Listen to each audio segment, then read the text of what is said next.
Hi, BISC 210 students. Today we're going to start in on diseases of the respiratory system. So we've gotten to the portion of the class where we're going to start talking about organ systems and diseases of those organ systems. Now, depending upon which one we're covering, there may be from 3 to 7 or 8 organisms that we'll cover per system.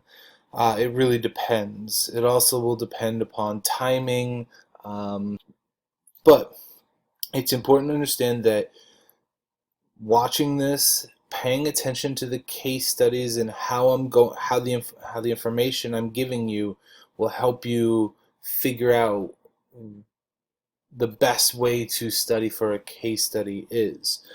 So I give you the information, but you need to figure out the best way that works for you to remember which one is associated with which information was associated with which organism. The final exam will include 15 case studies ish, 12 to 15, somewhere in that range.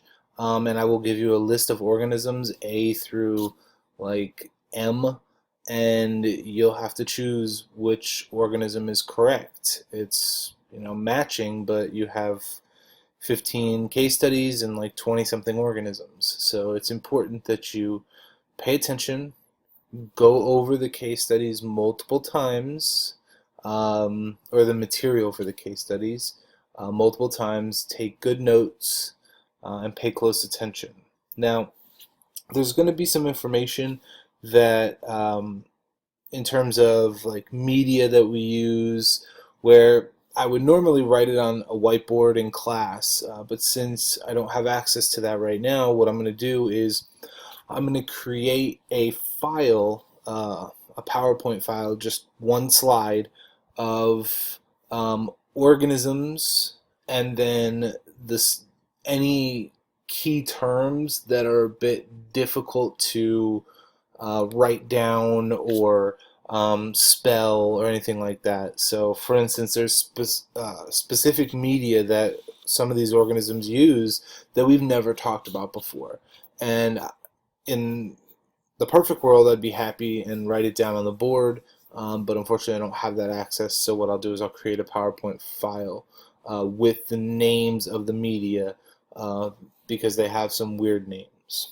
All right, so let's get into chapter 16. This is respiratory system infections, and we're going to start off just talking a little bit about what is the respiratory system. Right now, this is something you've probably had in Bio 1, Bio 2-ish, one of those classes, where you talk about the upper versus the lower respiratory system. I know you had it in anatomy and physiology if you've taken that. So the upper respiratory system basically includes the epiglottis, which is that little flap that discerns when you swallow something like food or breathe in air, where it goes. That little flap will determine if it's food, then it goes down the esophagus. If it's air, it goes down the trachea. Right? That flap and anything above. So your nasal cavity, the inside of your mouth, your what we call the nasopharyngeal region. The nasopharyngeal region is a space that is, if you take a ruler and go from your ear to your nose, one of your nostrils, right in the middle of that is your nasopharyngeal region. And it's kind of this cavity that a lot of bacteria and viruses like to hang out in. Um, we don't test for that in class because it's a very painful test. When I taught this elsewhere, we did used to practice nasopharyngeal swabs, but they are extremely painful, and I wasn't going to put you guys through that. So anything above the epiglottis is considered upper respiratory. Anything below it is considered lower respiratory. So your larynx, your trachea, your uh, bronchus, meaning the big tubes that lead to your lungs, your alveoli, which are the air sacs in your lungs. All of these are going to be really important because certain bacteria colonize different areas. The alveoli, they're really commonly commonly colonized by multiple types of bacteria. But then there are some that just hang out in the upper respiratory, like a cold. But we'll talk about that as we go forward. So, itis. If something ends in itis, it usually is referring to inflammation. So, sinusitis, pharyngitis, and epiglottitis is inflammation of those structures. So, inflammation of the sinuses, inflammation of the pharynx, inflammation of the epiglottis. And then in the lower portion, you have laryngitis, tracheitis, bronchitis, and then croup. Now, laryngitis, inflammation of the larynx, tracheitis, inflammation of the trachea, bronchitis, inflammation of the bronchi. Now, croup is this interesting term um, that includes all three of the above. So, laryngitis, tracheitis, and bronchitis. So, it's called laryngotracheobronchitis, or for short, croup. Now, if you have croup, you have inflammation with pretty much all of your lower respiratory system. Okay, your lungs, your bronchi, your alveoli, all of those are inflamed. Okay, so keep in mind what itis is, and we'll talk a little bit more about that later on. Now, these are some typical symptoms, signs and symptoms of respiratory infections. Now, it doesn't mean every respiratory infection will have this. However, it is pretty common for many respiratory infections to have at least some of these. Coughing, fatigue, sneezing, sore throat, fever. And then two that you may not have ever heard of before, but they do have terms, names to them. Dyspnea, which means shortness of breath, and stridor, which is wheezing. So when somebody is breathing and they're wheezing, refer to that as stridor. Somebody who can barely catch their breath, we call that dyspnea. And basically, these are really commonly associated with respiratory infections. So when I start talking about specific organisms and I say, okay, this organism, the symptoms are that of a typical RI infection, RI being respiratory infection. That means basically these 7 things, okay, these 7 traits. Now, it doesn't mean all seven of them are there. It just means that a typical RI infection will have some, if not all, of these. So the common cold. I'm gonna touch on this for just a second, not much. You have the rhinoviruses and the coronaviruses, which cause up to 80% of all colds. It's super infectious and really contagious. Personal contact, fomites. Remember, you need to know what a fomite is. That's where you transmit something on an inanimate object. And then respiratory droplets, which you can transfer via coughing, sneezing, laughing, etc. And then the symptoms are of a typical RI infection. Now, this case, common cold, it's more specifically the upper respiratory infection. You don't really have to deal too much if it's a cold, have to deal with the lower respiratory infections as much. Most of the time it's from the epiglottis up and remains in the upper respiratory system.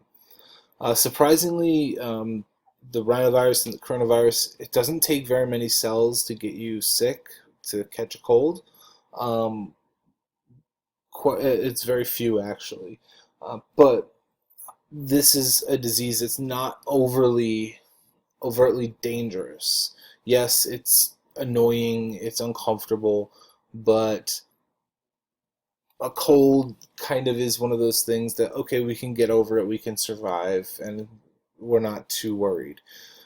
You probably have had a cold and you didn't go to the doctor because there's really nothing you can do. Drink fluids, balance your electrolytes, just kind of rest as well, and that'll help you clear this, let your immune system clear this infection. But again, it stays mostly to the upper respiratory system, which makes a lot of sense if you've ever had a cold. You have a runny nose, your eyes water, your back of the throat is a little sore, right? These are all things associated with upper respiratory infections. But we're not going to really talk too much about colds in this class. I want to talk a little bit about the flu, though, the influenza virus. So the influenza virus resembles a cold, but it is more severe. Is much more severe in some cases. And how they work is basically they bind to cells that have cilia. Remember, those are hair-like structures on cells. And they bind to them in the upper respiratory tract, and some of them can actually affect the lower respiratory tract. There are many different types of the flu. We commonly talk about flu A, B, and C, though, in the US, but the flu can be caused by quite a few different organisms. Now, a little bit about how case studies are going to work. When we talk about organisms, I'm going to give you this type of slide. The who, the symptoms, what causes the symptoms, transmission, diagnosis, treatment, and then I may give you a little bit of extra information on an organism. So this is what's important, is that you watch these videos and you write down the information I give you for each of these. Okay? Because when it comes to case studies, I'm going to give you a paragraph, 5 to 8 sentences, and you're going to be able to you should be able to read it, figure out what's important, and figure out what organism is causing it based on that important information. So let's start off with kind of an easy one, the flu. Who can be affected? Pretty much anyone, especially anybody that's immunocompromised, like the elderly or the young. So people that, even this is a true pathogen, so even if you're healthy, you can still get the flu. But immunocompromised people like the elderly and the really young, or people who are cancer patients getting chemotherapy, radiation therapy, right? They're immunocompromised, so therefore they're more susceptible. Symptoms.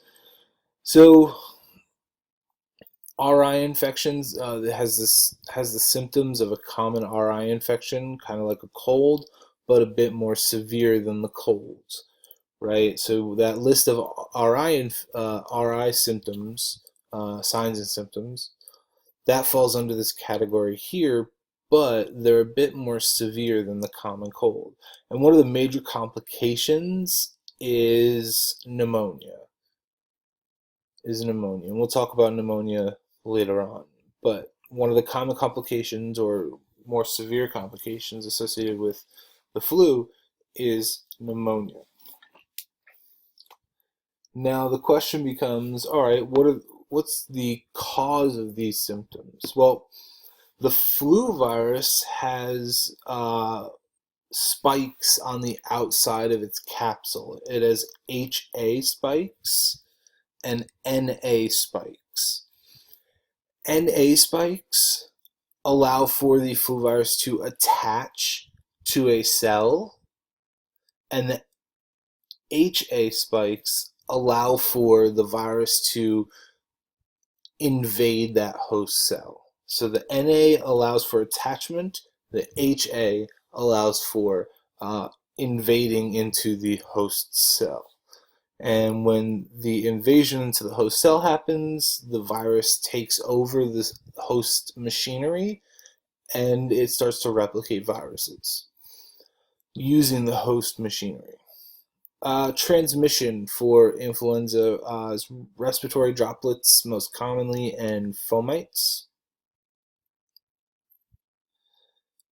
Now, there are a few ways to diagnose influenza, but one of the common ways is something called ELISA, ELISA, or we can run some other genetic tests. But one of the big things with flu is most of the time we just assume it's the flu when we have basic clinical assessment. So something that's always going to happen in terms of diagnosis is you're going to clinically assess your patient. Okay, what is their history? What are the signs and symptoms that I notice? What are the signs and symptoms they share with me? Right? These things are all very important. Taking a patient's history. Uh, but once you get past that, then you start running into other tests that are some tests that are really complex, like ELISA or agglutination tests, or several others that we'll talk about at a later date. But for the flu, it's mostly clinical assessment.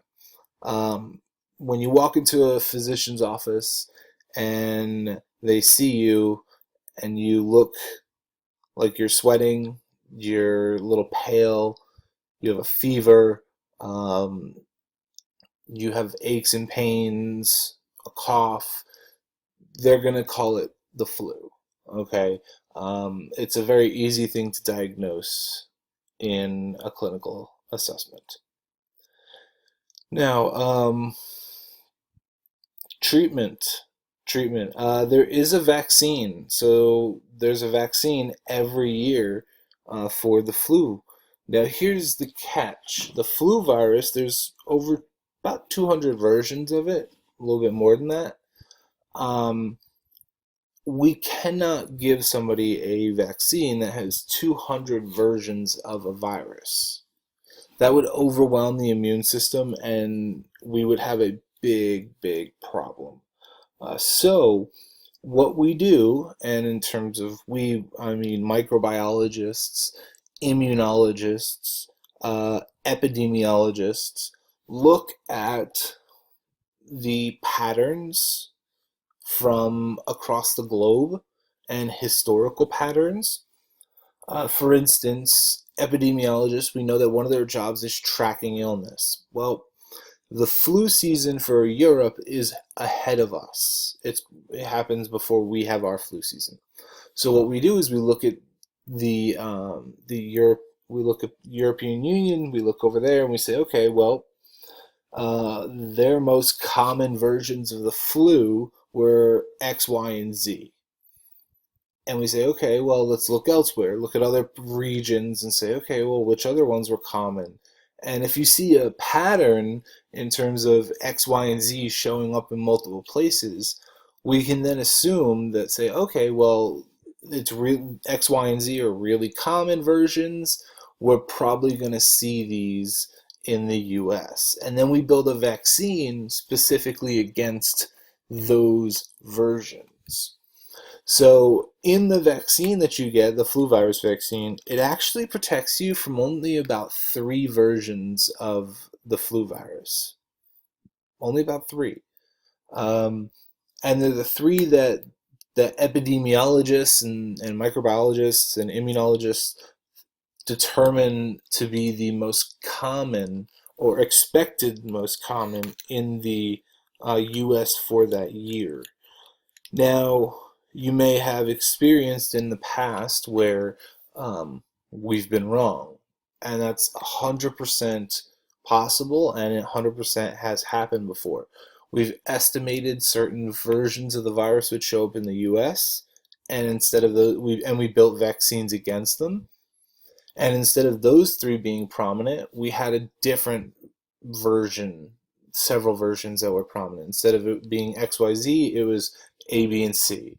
So the point is we do our best with the information that we have to prepare ourselves for the flu and the vaccines that we create. Now, the vaccines are effective when you get them, as long as they are protecting you against the correct versions. Now, there's a lot of people who say, oh, well, I got the flu shot and I didn't get the flu until after I had the flu shot, so it was the flu shot that gave me the flu. This is 100% wrong. Okay? Just period. Wrong. When they give you a shot for the flu, the cells are dead. The cells are dead. They cannot magically come back to life. Okay? if you get the flu shot and you eventually get the flu, it's because you came in contact with one of the 197 plus other versions. Okay, so we can only protect against a few. We can't protect against too many because our immune system wouldn't be able to. It would cause an overload. It wouldn't be able to handle it.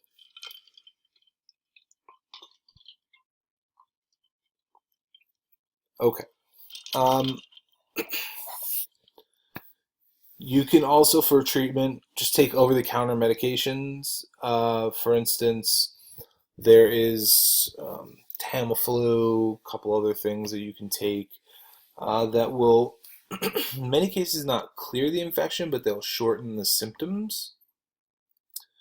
Uh, Water and electrolytes, honestly, and rest are really the best ways to get rid of this. Water, electrolytes, and rest are really, honestly, the best ways to get rid of this.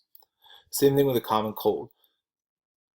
Water, electrolytes, rest. Some extra traits for this. The vaccine changes year to year, which is why sometimes we get it right and sometimes we get it wrong. With viruses, mutation rates are pretty high. So if we expect version X to show up and all of a sudden we get a different version, could be because there was a mutation. And when you get your flu shot, whether it's the actual shot in the arm, the shot in the arm is the inactivated version, meaning the cells are dead and they have bits and pieces of them. Or you can get the nasal spray, which is the live attenuated version. Now, you should remember that from when we talked about vaccines, how an attenuated version gives you live cells because it promotes a stronger immune response, but those cells are extremely weakened. Extremely. However, you should not give children or people that are immunocompromised the live attenuated version. You should give them the inactive version, the shot. So you have to be careful, and you have to know when to give what version of the vaccine. You can't give a live attenuated version to a child or someone who is immunocompromised. It's just dangerous. So we talked about antigenic drift and antigenic shift a little bit. We also talked about mimicry. Drift, you have random mutations, which causes changes in the spikes, and that allows evasion of the immune system.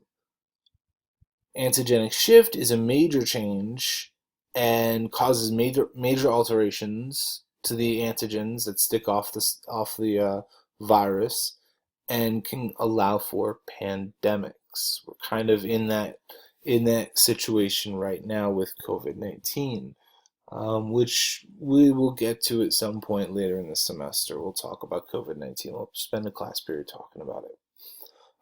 But you can see how antigenic drift and antigenic shift can lead to problems for us trying to fight off the disease.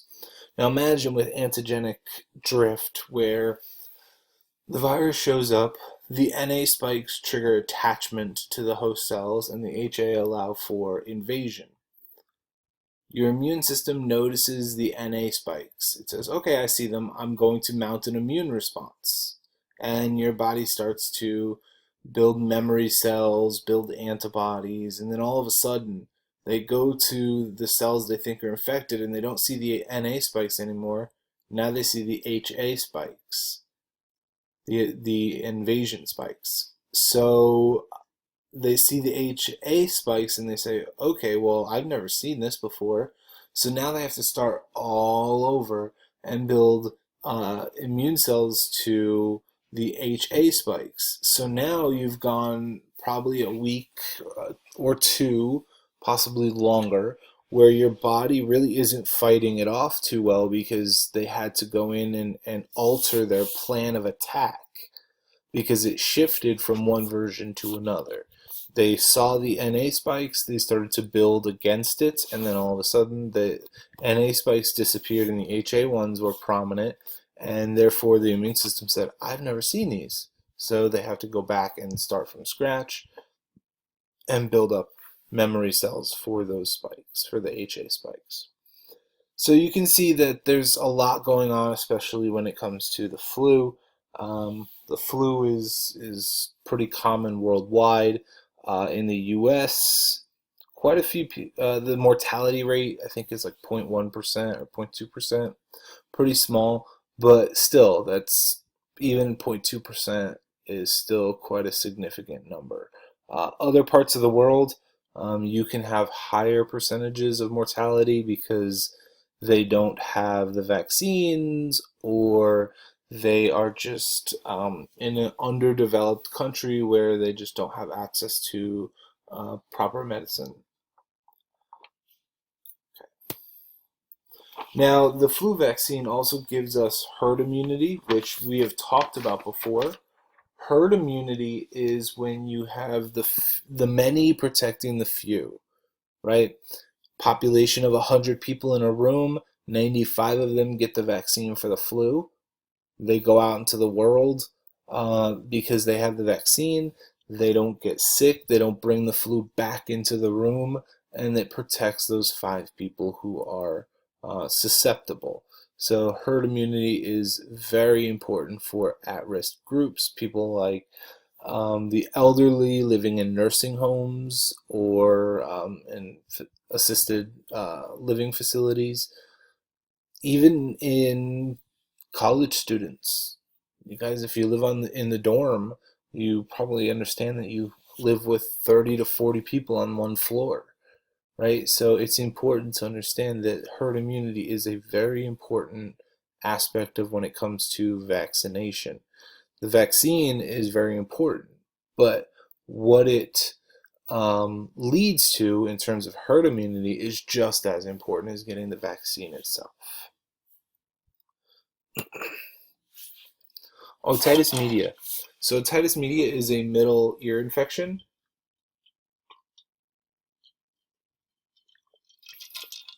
When it comes to ear infections, middle ear infections, children are more susceptible for several reasons. One is if you look at the image on the right here, you have your middle ear right here. This is the eustachian tube that connects the nose and the ear. Here's the inner ear up here. Here's your tympanic membrane, which is your eardrum. Notice that in the child that this eustachian tube is kind of flat in terms of the angle. It's pretty flattened compared to the adult, where it is at an extreme angle. So the shorter and the narrower tube in the child, and the inability to drain efficiently, leads to a middle ear infection right here. Now, prevention. Some people, some of you may have had this. If you get ear infections, very commonly, what they can do is they can insert a tube. What they do is they puncture a little hole in your tympanic membrane, your eardrum, that has a tube that builds up, or that goes through the membrane, the tympanic membrane. And what it does is a couple things. First, it allows for drainage. So if any pus starts to build up behind the membrane, which is very common when it comes to ear infections, the pus can drain out through the tube. Also, it prevents pressure from building up. By having the tube in there, the amount of pus that builds up behind it and the amount of pressure that builds up behind it is actually relieved by this tube. Because of the tube, less pressure and the pus can be drained. Now, in terms of who can cause otitis media, there are just so many organisms, just like the flu, how there are so many different versions. Otitis media can be caused by many versions or many organisms. Who can be affected? Anybody. Anybody can be infected.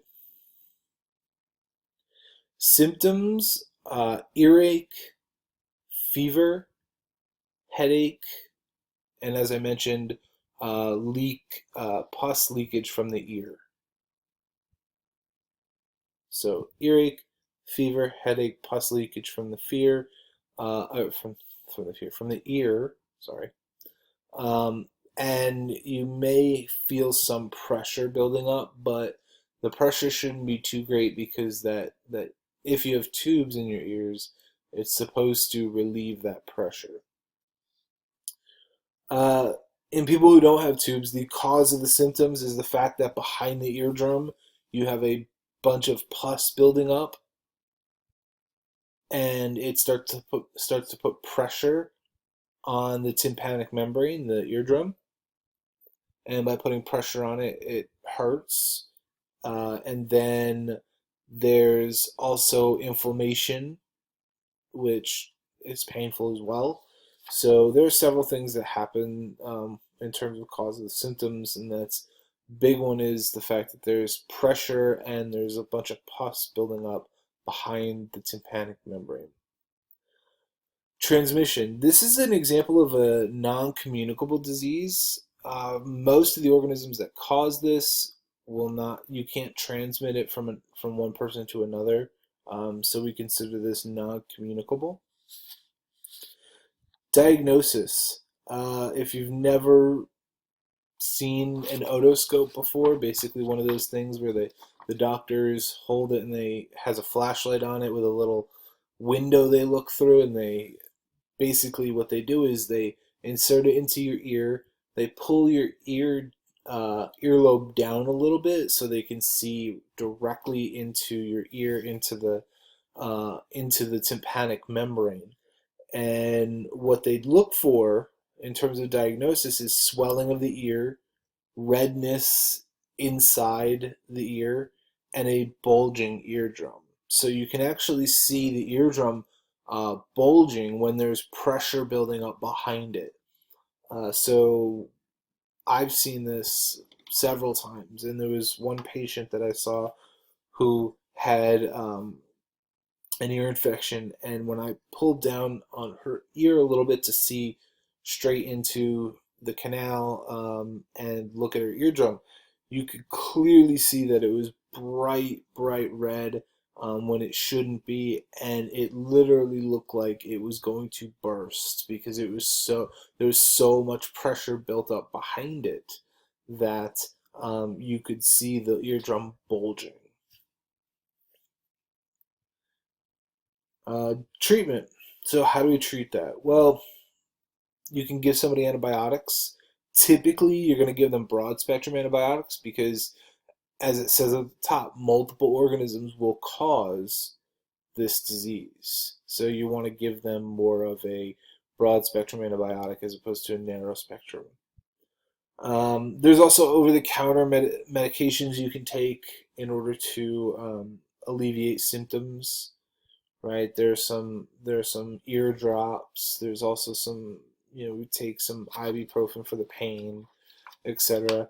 Uh, but that helps with the symptoms. It doesn't mean it clears the infection. Antibiotics will help you clear the infection. Um, One neat thing is there's a vaccine that we get when we're younger, a pneumonia vaccine, and the pneumonia vaccine protects us against a strep species, Strep pneumoniae, and by doing that, it actually gives us resistance for ear infections. So Strep pneumoniae causes pneumonia, but it can also cause otitis media or middle ear infections. So by getting that vaccine, one of the benefits of getting that is this side effect that you have some level of immunity against a middle ear infection. So there is a bonus to getting the pneumonia vaccine. It helps prevent middle ear infections, at least somewhat. But remember, there's a lot of organisms that can cause uh, otitis media. All right. Strep throat. Streptococcus pyogenes. This is the main organism that causes strep throat. Who can be affected? Anyone. This is a true pathogen in some cases, but I will tell you that mostly immunocompromised, the young, the extremely young, the extremely old are more susceptible. So this is a true pathogen. It can cause an infection. However, immunocompromised, whether they're sick already with something else, or they're young or the elderly, they're more susceptible. Symptoms. Many of you have probably had strep throat before. Um, Common symptoms are swelling of the lymph nodes in your throat, which is your tonsils in the very back of your throat. Your throat's going to be really red and inflamed, so swollen. You can have a low grade fever with this. We're talking like 101 ish, around there. And then sometimes you can see white spots on the in the back of the throat on the tonsils. White, they're like white or gray spots. So that's actually what doctors are looking for and nurses are looking for when they ask you to open your mouth and say so they can see the back of your throat. What they're looking for is inflamed tonsils, and they're also looking for white dots or white or gray dots, which are buildup of pus pockets, and that tells them that there's an infection in the back of the throat. So, cause of these symptoms. So with strep pyogenes, there's several. There's quite a few. There's the M protein, which helps resist phagocytosis. The M protein helps resist phagocytosis. We talked about phagocytosis I believe, last chapter, or maybe the one before it, where white blood cells come to consume and destroy the pathogen. Well, the M protein in strep pyogenes can resist phagocytosis. There are several other reasons that symptoms can occur, and they are because of what we call streptokinases. It ends in ACE, therefore it's an enzyme. So streptokinase. Streptokinase.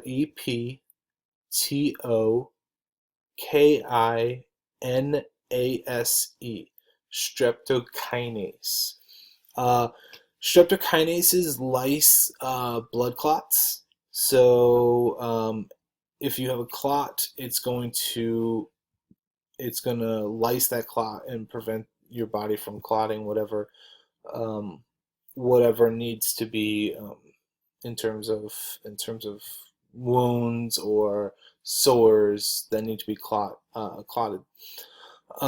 You can have streptolysins. Those kill red and white blood cells.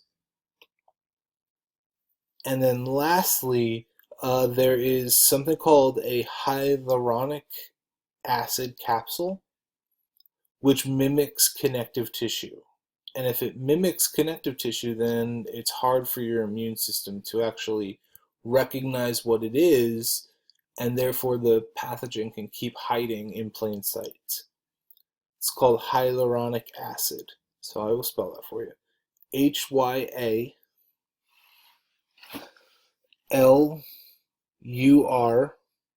HYALURONIC acid. Hyaluronic acid capsule.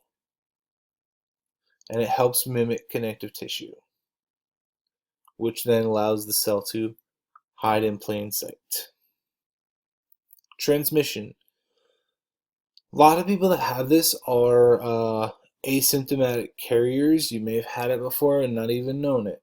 But people can be asymptomatic carriers, which means they can easily transmit this through direct contact or respiratory droplets. Diagnosis. We actually have rapid strep tests. So when you go to the doctor, they take a swab of your throat and they run it into a rapid strep test. And basically, what the rapid strep test does is it looks for specific antigens sticking off the or the cell wall. When it comes to streptococci, they are grouped into several categories. You have what we call group A, B, and C. But then you also have what we call Lancefield groups. Lancefield groups are, they're named after the scientist Rebecca Lancefield. And what they are, they're different antigens that stick off the cell wall. So you could say something is strep A, group A strep, or group B strep. It's group B strep, which is the most pathogenic version. Group B strep, Lancefield group G. So that tells you that group B strep, which is the most pathogenic version of strep, in that group, if you're in group B, it's a very pathogenic version. And then Lancefield groups tells you what antigen is sticking off of the surface of the cell wall. So we can use both of those characteristics to help classify and figure out which version of strep pyogenes is causing the infection. We can also run a culture for diagnosis, right? Take a throat swab, put it on a culture, see what happens, see what grows. Then, how do we treat it? Well, antibiotics, right? It's bacterial infection, so antibiotics. And then over-the-counter medication for some of the symptoms like fever, headache, anything along those lines. You would take over-the-counter medication in order to treat those.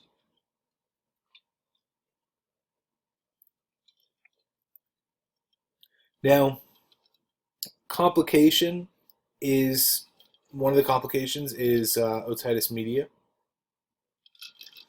Um, Prevention, easily prevented using hand washing. By now, we should all be experts in hand washing, right? And then lastly, when you have when you have strep throat, a lot of times there's a co-infection with Staphylococcus aureus, which is part of the reason why you get broad spectrum antibiotics, because sometimes it's not just strep. Sometimes it's strep and staph causing this co-infection. And that's a common thing that happens is you get staph and strep co-infection leading to a more severe version of strep throat. Okay. Moving on to diphtheria. So diphtheria, this is an interesting organism. There's a lot to it.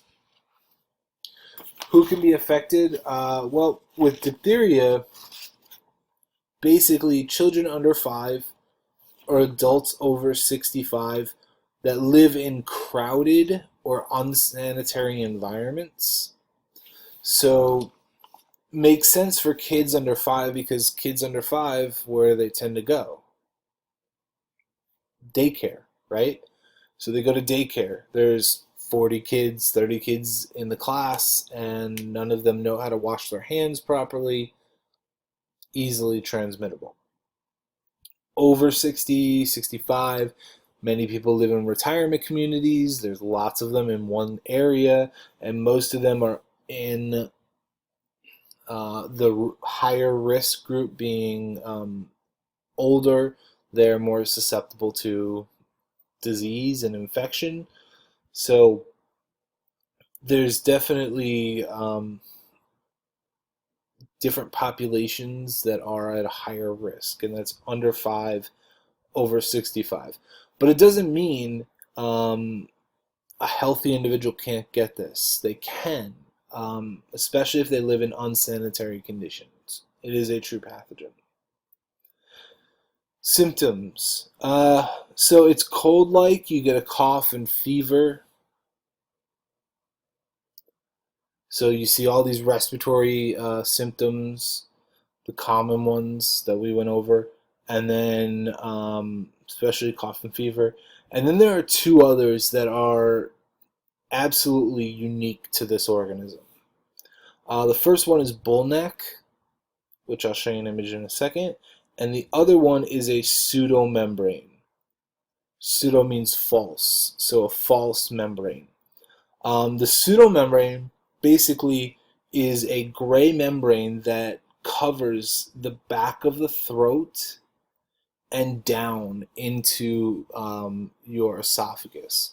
So it'll cover your tonsils, the uvula. It'll cover just the back of the throat going down into the esophagus. And basically, this membranous this membrane is kind of tough, and what's happening is it's formed because the fact that this organism makes a toxin, and underneath the membrane, the toxin is going to work. It's doing its job.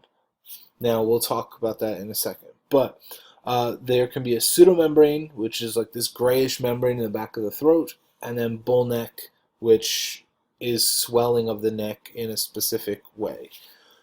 I'll show you images of those in a minute. So the pseudomembrane is caused by the diphtheria toxin because it enters the bloodstream. And after the diphtheria toxin has entered the bloodstream, it takes 2 to 5 days for colonization and for symptoms to start to appear. So that's kind of a rapid onset. 2 to 5 days, that's pretty quick before you start to see signs and symptoms. And that includes the pseudomembrane and bullneck. So diphtheria toxin, which is a type of exotoxin, and then it takes 2 to 5 days for the symptoms to appear. Transmission through respiratory droplets, so coughing, sneezing, laughing, can spread this disease. Same thing with fomites. Diagnosis, well, there's a couple ways.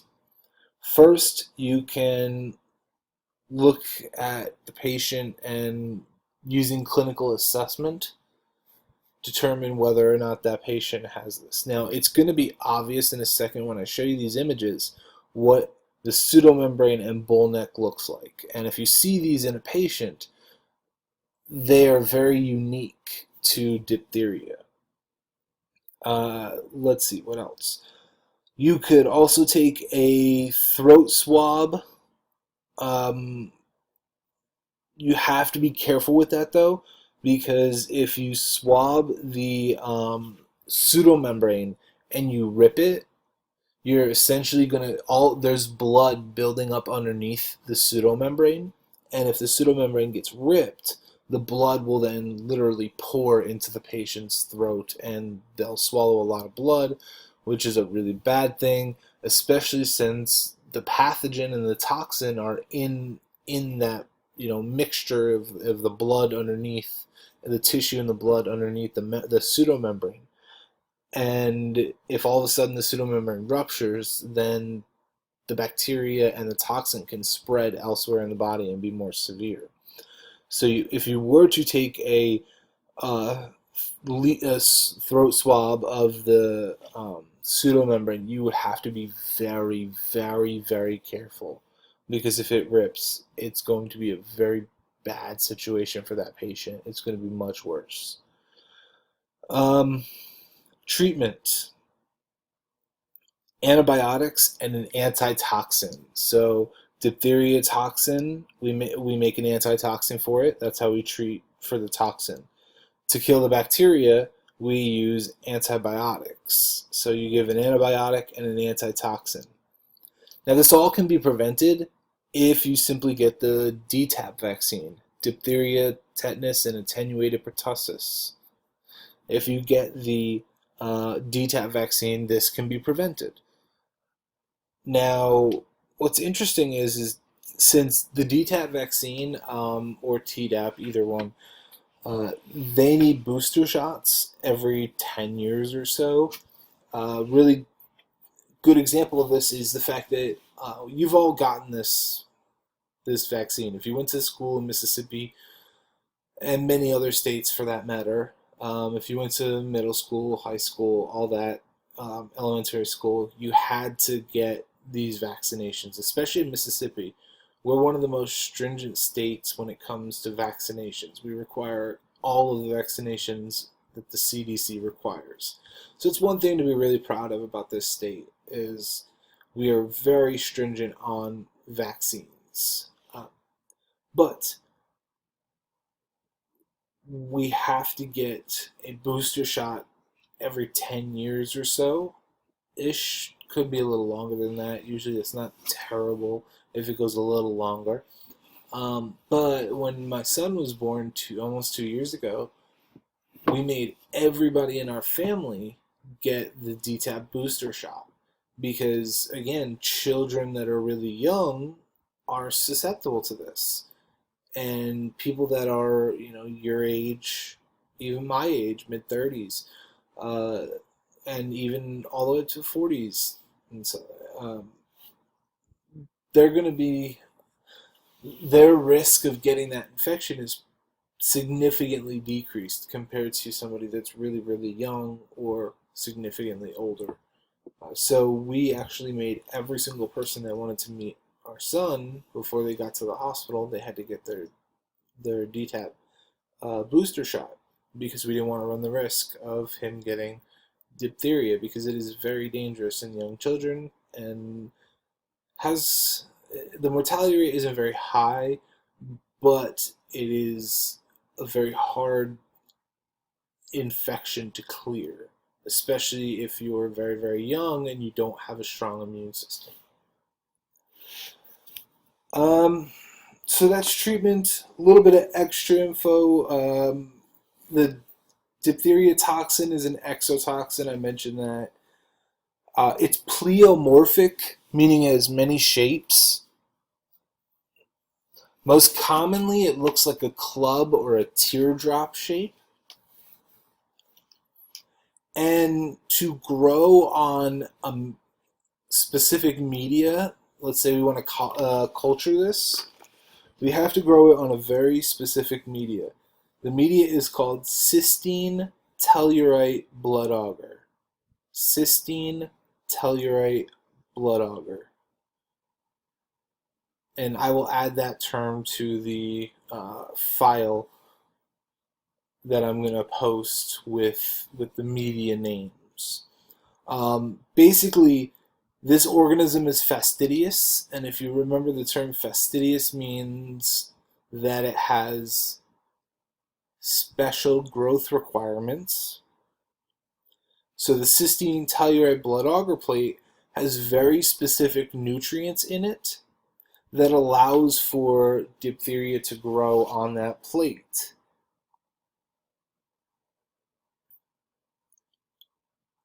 And what's interesting is it'll actually turn the media black.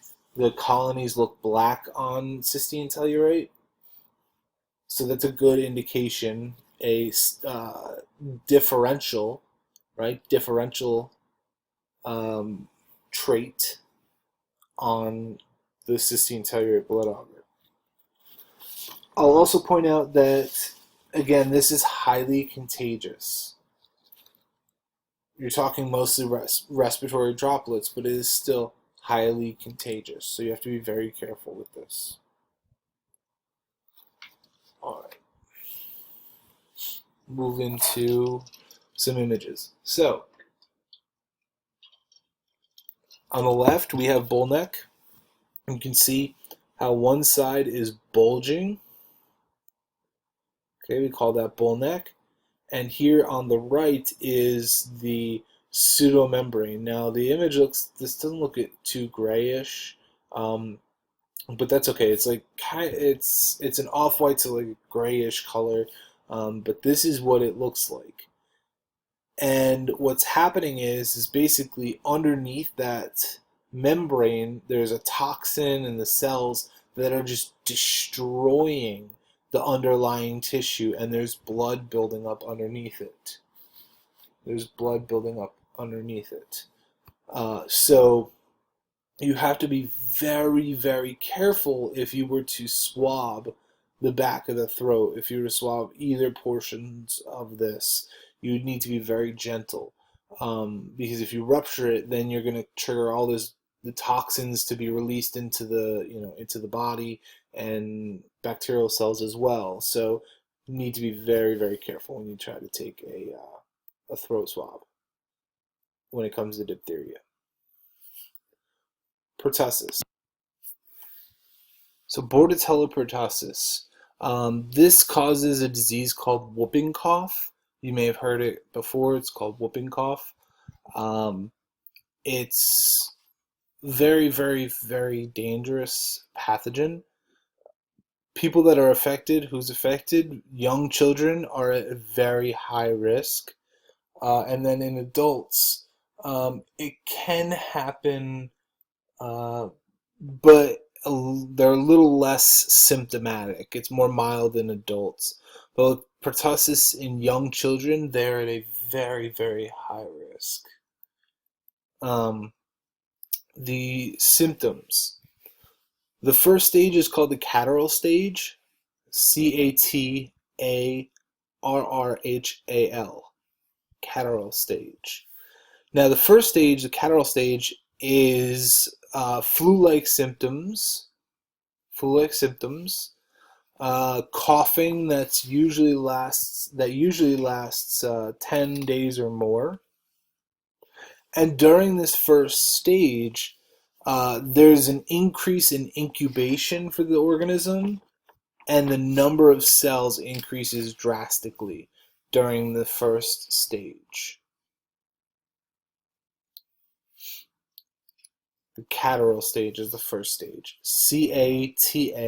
Catarrhal. Then you move into, after a few weeks, up to a few weeks, you move into what we call the paroxysmal stage. The paroxysmal stage is also called the toxemic stage. So paroxysmal is Paroxymal,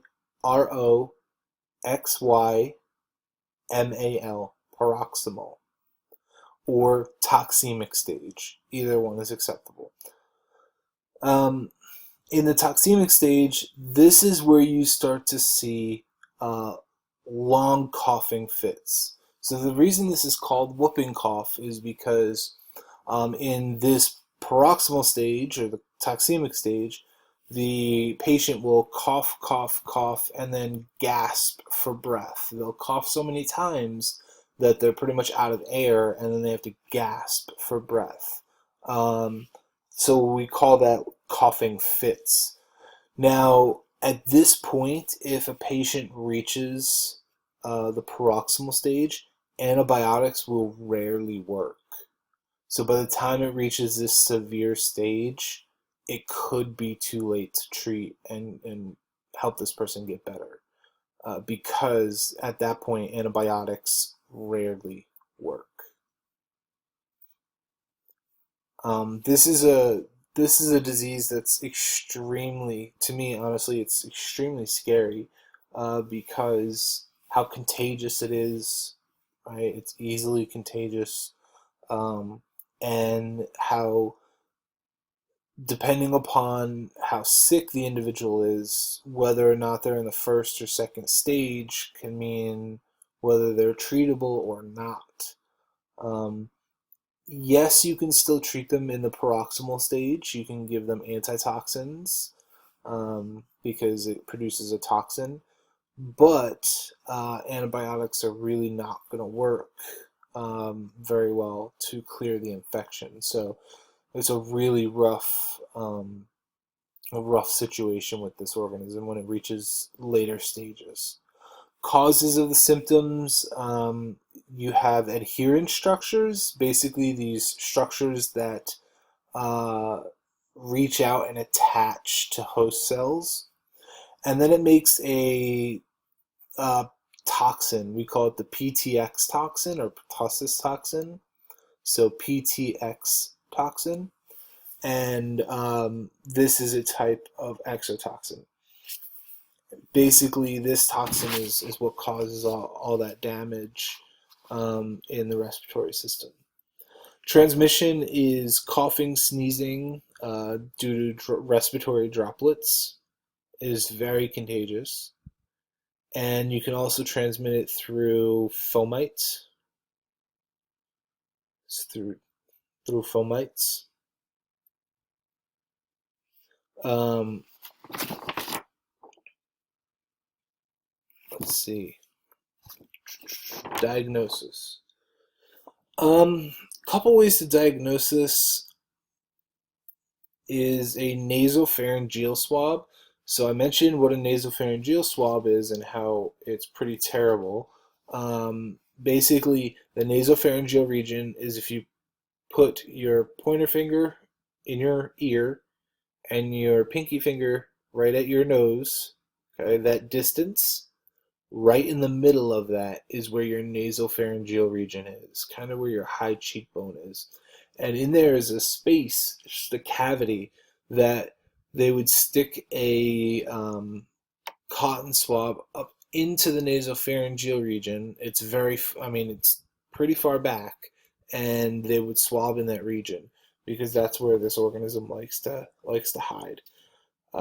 It's very, very painful, and trust me, it's miserable.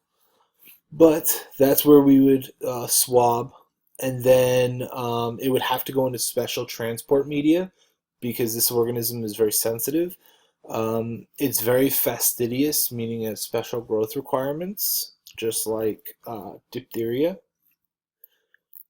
We could diagnose it not only by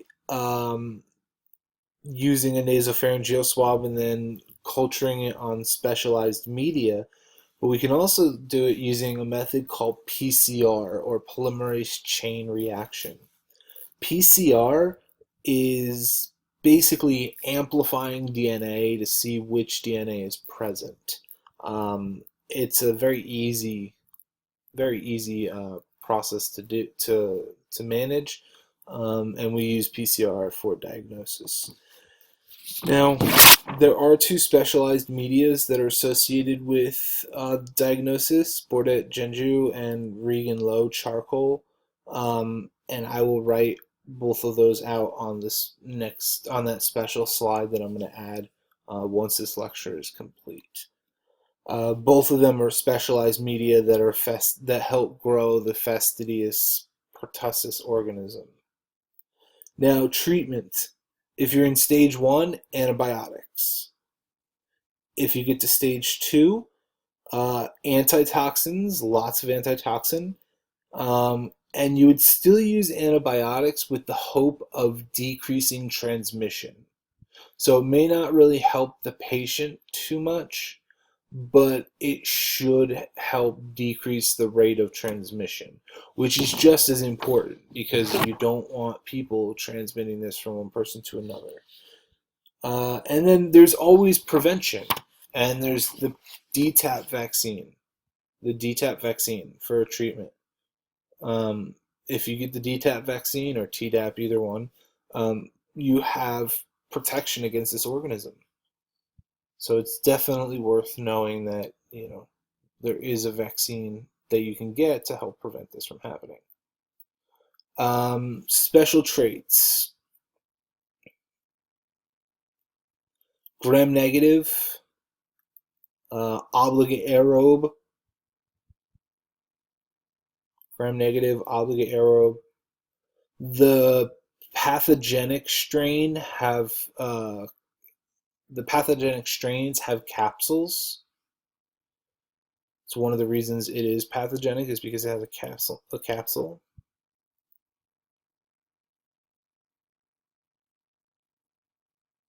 And um, I mentioned this in a previous slide that the DTaP,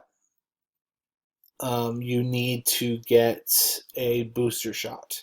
So you get it when you're a child, you get the vaccine, but you do need a booster shot in order to stimulate immunological memory. So you need a booster shot for that. Usually it's about 10 years or so, roughly.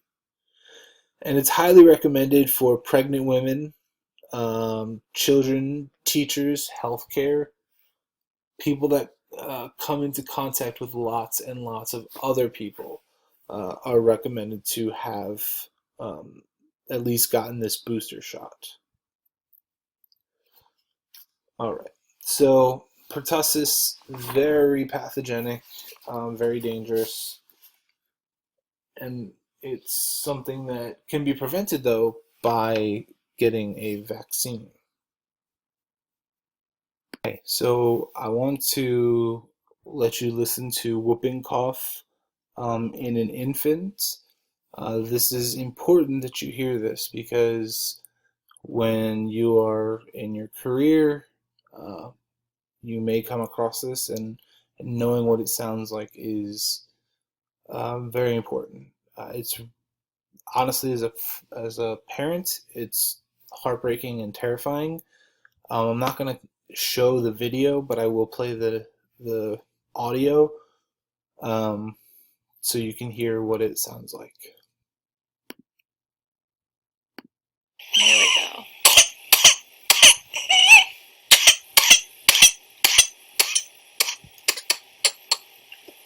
Okay. It's okay. Okay, take a breath in, honey. Come on.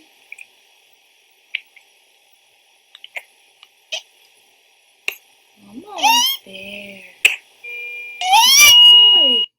Okay, so you can obviously hear the significant cough that persists, followed by a severe gasp for breath because the lungs are essentially out of air.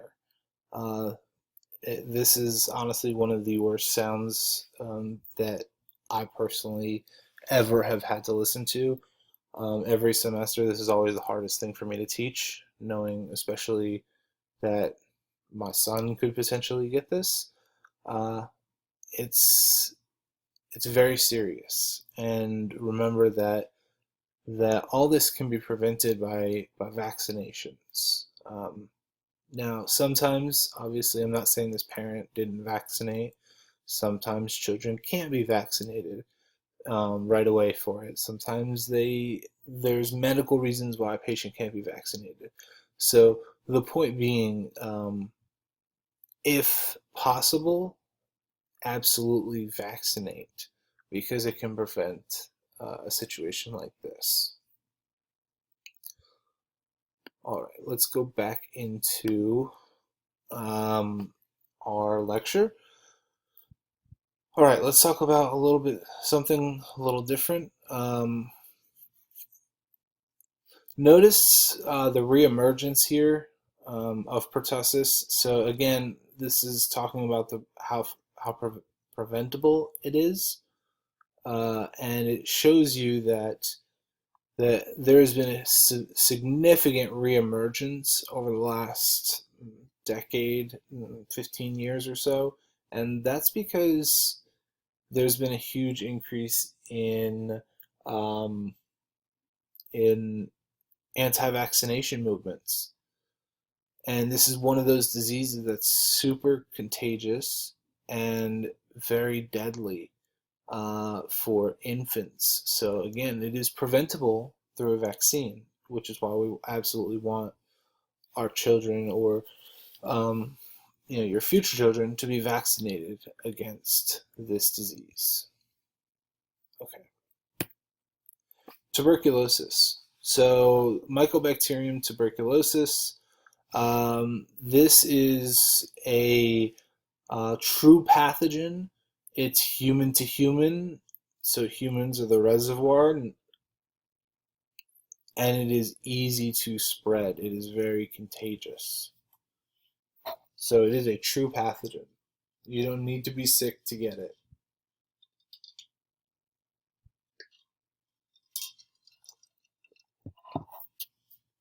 Symptoms: a cough that lasts 2+ weeks, and usually there's when you do cough something up, it's usually brownish, and that's blood in your mucus. So that's pretty common. Also, symptoms associated with this are chest pain, fever, and being extremely tired,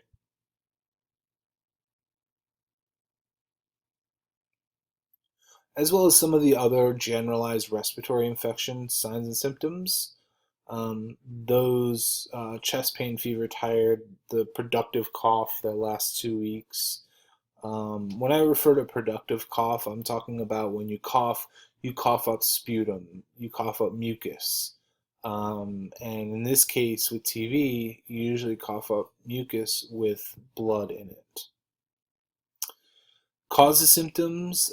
This is an intracellular parasite, so meaning it lives inside of our cells. It has a mycolic cell wall. Mycolic, mycolic, mycolic cell wall. Basically, that's a lipid cell wall. It is very, very sticky, and that allows for the pathogen to colonize the lungs and stick to the cells in the lungs really well. Um, by having a mycolic cell wall, it allows for it to really, really firmly attach to the respiratory lining in your lungs. And then it also triggers your immune system to do damage to your own body. It triggers an over response. And remember, if something's intracellular, it's inside our cells. And to get to the pathogen that's inside our cells, our immune system says, okay, well then I have to kill my own cells to get to the pathogen. And that's definitely not a good thing. So, um, the ability to have the immune system help damage our own tissues is extremely useful for TB. Diagnosis: there's several ways to potentially diagnose, but there's only a few ways to be sure. The first one is a TB skin test. It's also referred to as a PPD test. If you've ever worked in a hospital or a clinical setting, you've probably had this done. They inject a liquid, a solution underneath your skin subcutaneously. And once they inject that, you leave it there. They actually take a little marker and draw a circle around where the fluid is. And then what they do is they have you come back 48 to 72 hours later, and they look to see if there's a rash. If there's no rash, then you're negative for the TB skin test, which is kind of a rapid test. I mean, it's not very rapid, but it's close enough. It's 3 days. Um, and for TB, that's pretty rapid considering its generation time, which we'll talk about in a few minutes. So, what happens if you have a negative or a positive TB skin test? Well, then they would take a sputum sample, so you cough up a sputum sample, and they would stain it. What they do is they break down all the mucus, and um, then they acid fast stain it. And by acid fast staining it, um, they can see whether or not TB is present. They would also plate it on Middlebrooks agar and Jensen agar, which Jensen is actually egg based, which is really interesting. But anyway, they would plate it on Middlebrooks or Jensen um, to see if it grows. And this organism is fastidious, so those specialized media are required. But the problem is it has a slow generation time. The generation time is about 15 to 20 hours. So we were talking about E. coli being, you know, 20 to 25 minutes for generation time. Now we're talking about 15 to 20 hours um, for generation time for TV. So using these other tests, the skin test, the acid fast test, um, are ways to more rapidly try to diagnose it, but there are downfalls to both of them. Some people are allergic to the solution that goes in the under the skin subcutaneously for the PPD test. For instance, my wife is actually allergic to the solution. So when she had to get her yearly TB test for her job, instead of having the skin test, the next best thing they can do is take an X-ray of your chest. So they look at your chest under an X-ray to see if there are any large granulomas, these masses that are caused by TB. And I will show you an image in a few minutes on a different slide of what those look like.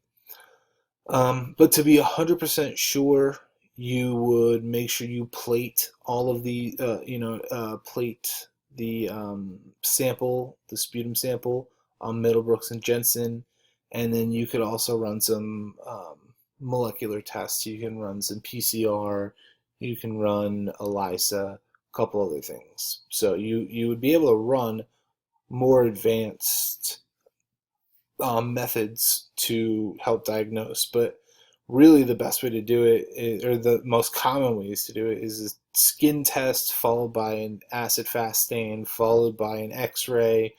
And while all that's happening, because all that can happen pretty quick, you're allowing it to grow on Middlebrooks and Jensen media over the next several weeks. And the culture is actually used as a confirmatory test. So if you're going through the skin test, the acid fast stain, and the X-ray, if they all come back positive, what they're going to do is they're going to look at the culture after a couple weeks, and that's going to be their confirmatory test. Transmission, it's airborne only when it's active. So when it is actively replicating and it's active in your respiratory system, it is an airborne transmission. Now, we've talked about airborne droplets, where laughing, coughing, sneezing, but that is different than having an airborne pathogen. So, an airborne droplets are pretty heavy, so they don't stay in the air very long.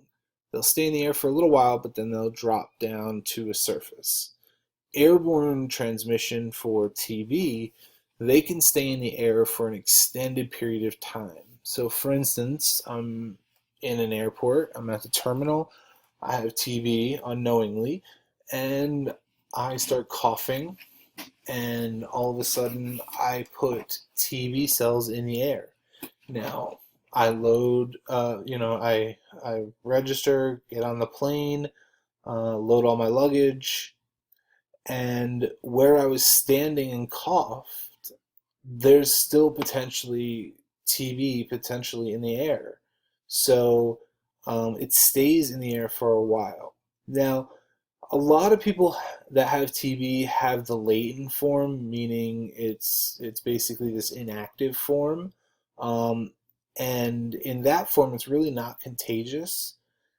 So it's hopefully in the latent form, you have the latent form of it. It's not contagious, but in the active form, airborne transmission is very common. And remember, the airborne transmission, it stays in the air for a really long time.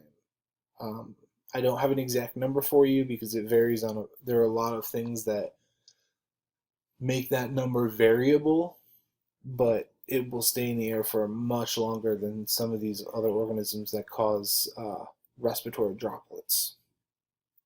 Treatment. So, First things first is once you've done clinical assessment and you've determined that this patient has TB, it's isolation right away. Isolation.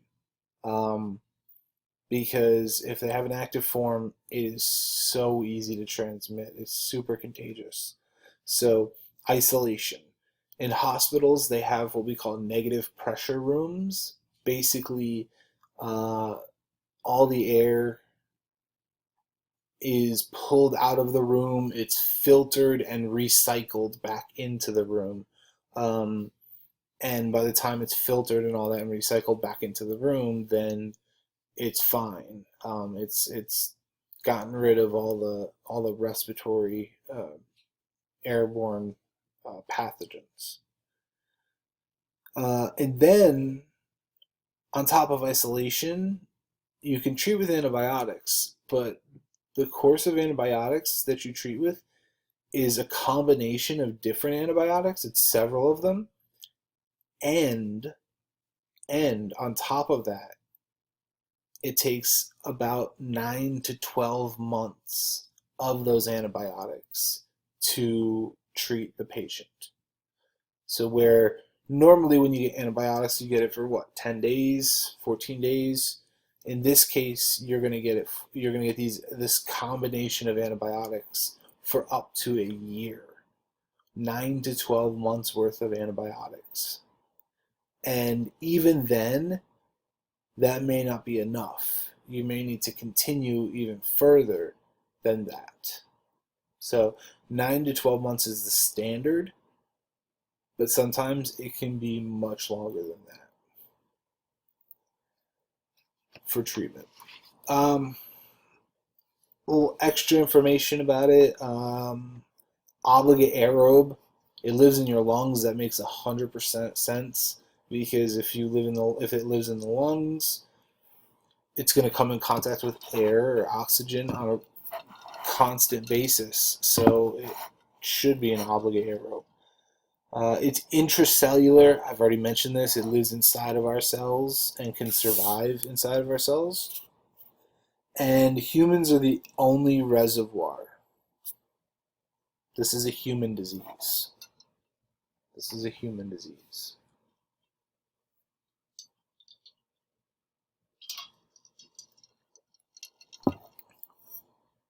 So this is a really good image that I like in your book.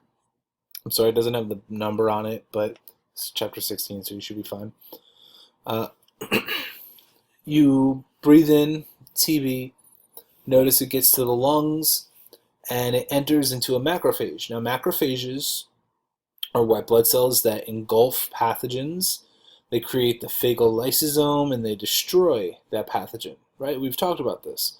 However, tuberculosis can actually fight off the phagolysosome and all the enzymes in it. It will thrive actually inside and it'll reproduce inside the macrophage, and you can see that here. Now, your immune system realizes that, oh no, my macrophages are infected. So what they do is they then surround the macrophages and they wall them off using what we call fibrous granuloma. Basically, they wrap a layer of fiber or a layer kind of like a rubber band, think of, around all of these infected macrophages so they can't spread. Okay, they wrap it around so this fibrous tissue so they can't spread. But while they do this, inside the bacteria is still replicating over and over and over and over and over again, and unfortunately, it's going to continue to replicate, and eventually there will be so many cells inside this granuloma that it will rupture and the wall breaks. This wall that is created around the macrophages, it ruptures and it releases all these TB cells into the lungs, and they allow for transmission. So easily, this is why I said that this easily can be transmitted, because once that granuloma ruptures, then it's going to be transmitted via the airborne transmission pretty easily. And this does show you how the initial infection works. When you have the granuloma, where all the infected white blood cells are surrounded by this fibrous tissue, they're stuck inside there. That's latent TB, but once that ruptures, it becomes active again. This is a really good image that shows you in a simple manner what's going on with a TB infection. When you look at the lungs, this is an x-ray of the lungs, you can see these white spots here, here, here, there. So there's 4 of them that they highlight. Those white spots are the granulomas. They're the large masses that are white blood cells that are stuck inside this fibrous tissue around it. And inside of that fibrous tissue, you have all of these macrophages that are infected by TB, and eventually it is possible, there's so many cells that it ruptures, and the cells can be transmitted through the respiratory system and through airborne transmission to other people. This is very interesting, and you can clearly see these circles here, here, in here, and then over here. So this patient has at least this patient has at least latent tuberculosis, but if these are ruptured granulomas, which this kind of looks ruptured here, but you can't be 100% certain, or I can't be 100% certain. We would consider this latent if they're stuck within the granuloma. If they're not, if the granuloma is ruptured, then it becomes active TB, and it can be transmitted through airborne transmission. Pneumonia. Pneumonia basically is inflammation of the lungs, especially the alveoli, which are part of your lower respiratory system. Bacteremia, this is the presence of bacteria in the blood, and we can figure that out by taking blood and culturing a sample from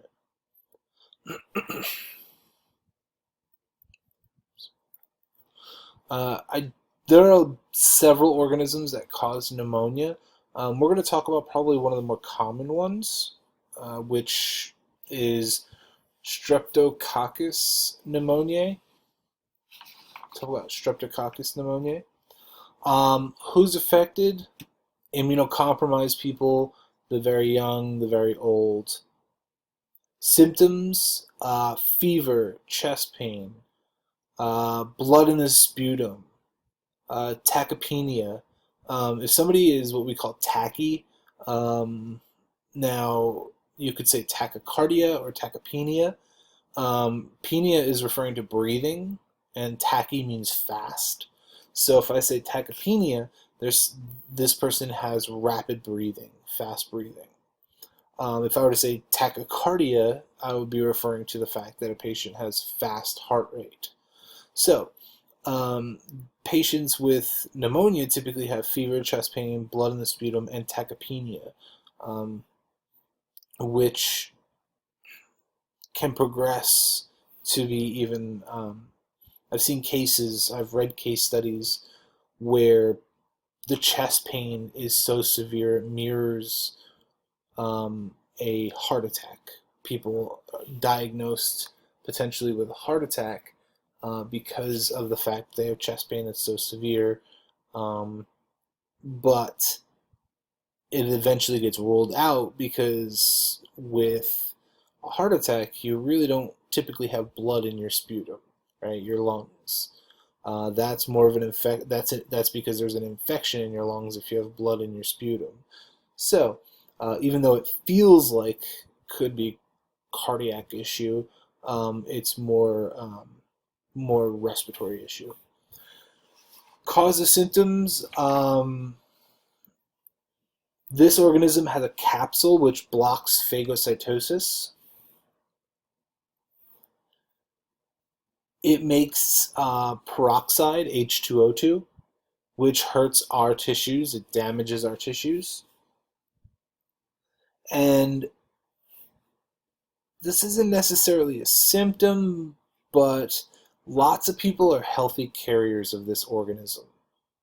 Lots of people are healthy carriers, so it could be easily transmittable. The way to transmit it is through respiratory droplets from person to person. Organism can live on a fomite for a while, but not for an extremely long time. So most transmission is through respiratory droplets. Diagnosis: blood sample and sputum sample. So they take a sample from your blood, see if there's bacteria in it, and then they also take a sputum sample. They run a stain, or excuse me, they run a stain, and then they also plate it to see if something grows, specifically strep pneumoniae. Treatment. Well, there is a vaccine for this, so when you're younger, you can get the vaccine that allows for your immune system to build up tolerance and immunological memory. So if you ever come in contact with it, it takes care of it. There's also the ability to treat it with antibiotics. Because it's a respiratory infection, in some cases a severe respiratory infection, antibiotic treatment lasts a little bit longer than a normal course of antibiotics, which is 10 to 14 days. This one probably closer to 3 to 4 weeks. But that's because it has the ability to prevent phagocytosis, right? It has that capsule, so it takes a little longer to treat it. We know streptococci are gram-positive. In this case, the cells are oval-shaped, and there are many versions of this bacteria. There are many what we call serotypes, which are versions of the bacteria. So there are many versions.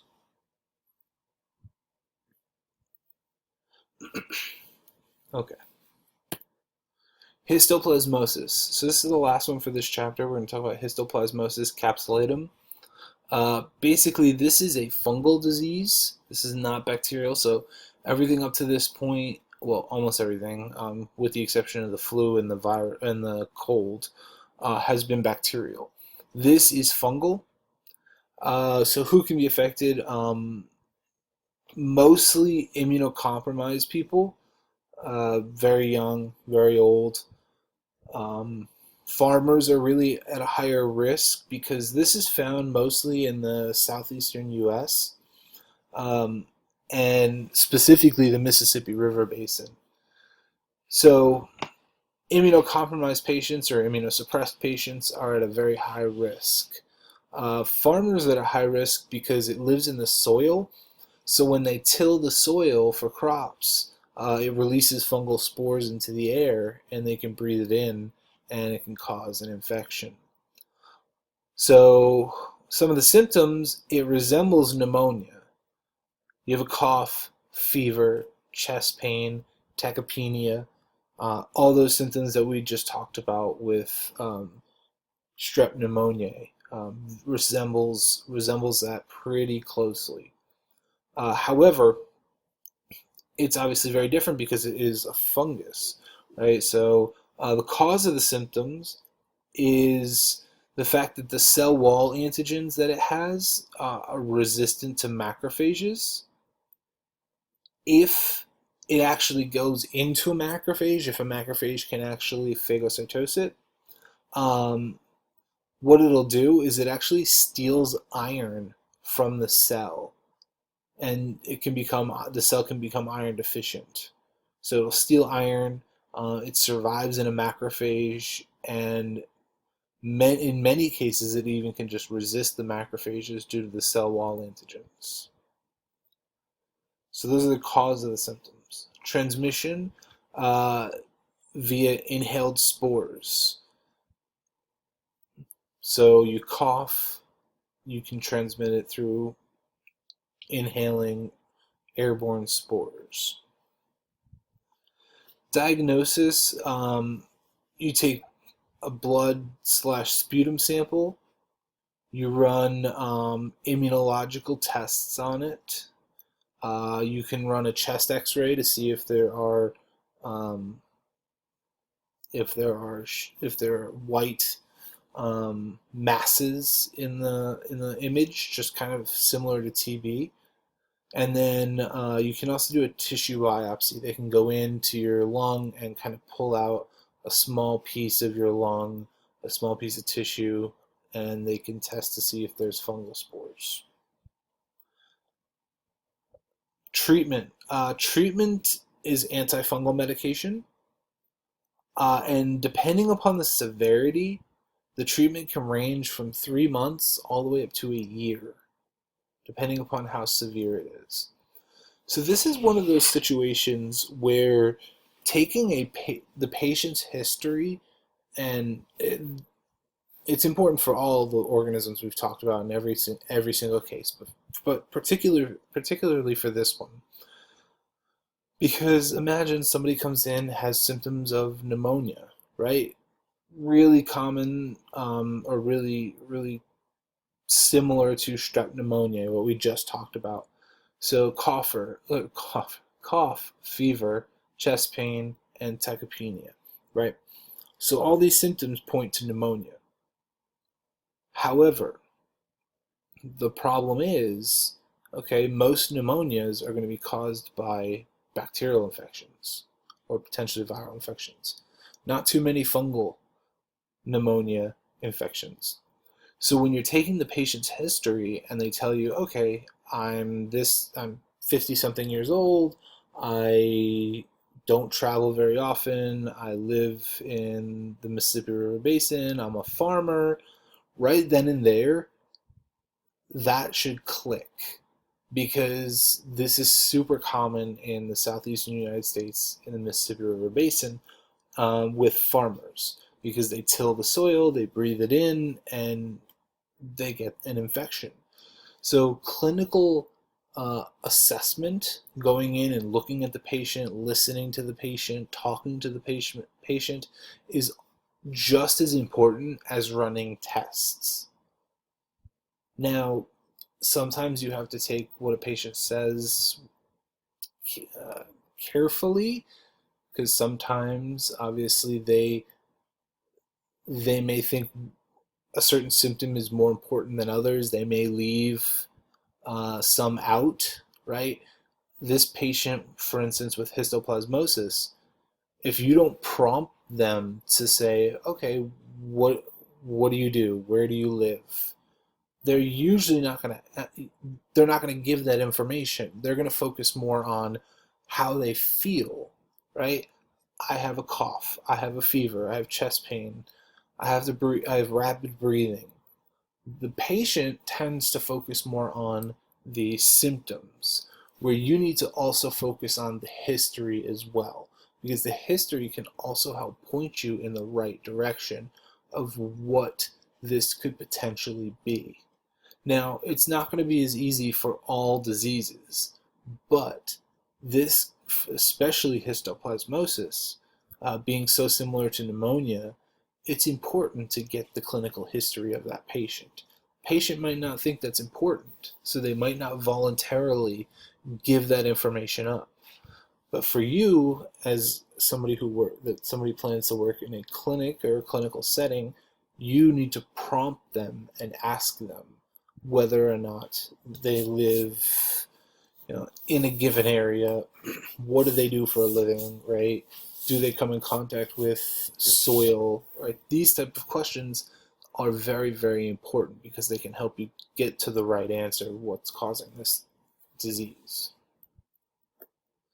And here is image from your book, it just shows you how histoplasmosis is found in the Mississippi River Basin, how it survives in the body.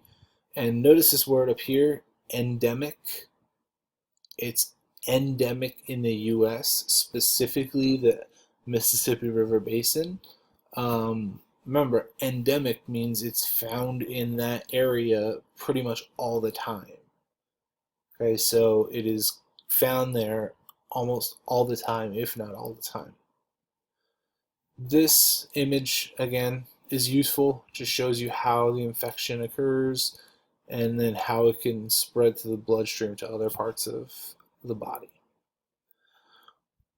All right, so that is the last organism for this chapter. I know this video is a little questions. I'm happy to do that. I'm going to post another slide that has some of the key media that are associated with some of these pathogens, because obviously I couldn't write them on the board like I normally would. So I will include them in a PowerPoint file. This way you know how to spell them, what to look for, what the terms actually are. If you have questions, feel free to email me, and I will talk to you all soon. All right, have a nice day.